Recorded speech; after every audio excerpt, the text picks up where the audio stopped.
Let's now talk more widely about the war on terror. In the book, you defend the use of enhanced interrogation techniques, but you do say that reasonable voices believe their use was wrong and alienated world opinion. Are you proud of America having used these techniques, particularly waterboarding? I'm proud that we used techniques that broke the will of these terrorists and gave us valuable information that allowed us to foil plots such as flying airplanes into Heathrow and into London, bringing down aircraft over the Pacific, flying an airplane into the tallest building in Los Angeles, and other plots. Yes, I'm proud that we kept the world safer than it was by the use of these techniques.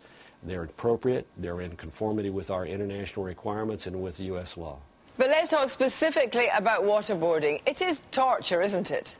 No, it's not. People need to read the memos that outline what was permissible and not permissible before they make a judgment about these things, because the purpose of the memos was to delineate what met our legal obligations and what was appropriate. For example, every one of the people But not under the Geneva Convention, though. Every one of the people who were waterboarded had a doctor who had to ascertain that there would be no long-lasting physical or mental damage to the individual, and each of them were told you are not going to drown. But John McCain thinks waterboarding is torture, and the British Foreign Secretary thinks waterboarding is torture too.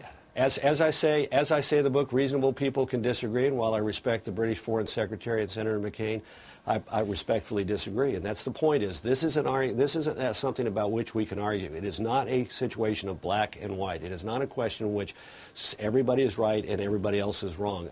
Did the British know the Americans were using waterboarding to try to gain intelligence information?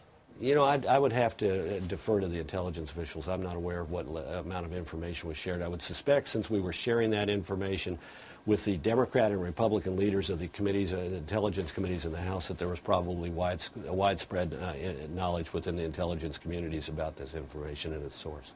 That's interesting, because just this week, the head of MI5 at the time, Eliza Manningham-Buller, said the Americans concealed the fact that they were using waterboarding. Is that the case? Well, as I say, I didn't know. You're asking me to comment on things that I've already indicated to you a few moments ago. I don't know. In the same speech, she said that in terms of the inspiration for the war on terror, the leadership, Rumsfeld, Cheney, Bush, were inspired by watching the television series 24. That's laughable. Now that you've mentioned that, if that's her view of life, I mean, I know President Bush, he doesn't watch television much except for sporting events. Same with Secretary Rumsfeld, and while Vice President Cheney was a fan of 24, he's fully capable of distinguishing between fact and fiction. So that comment on the surface of it is laughable.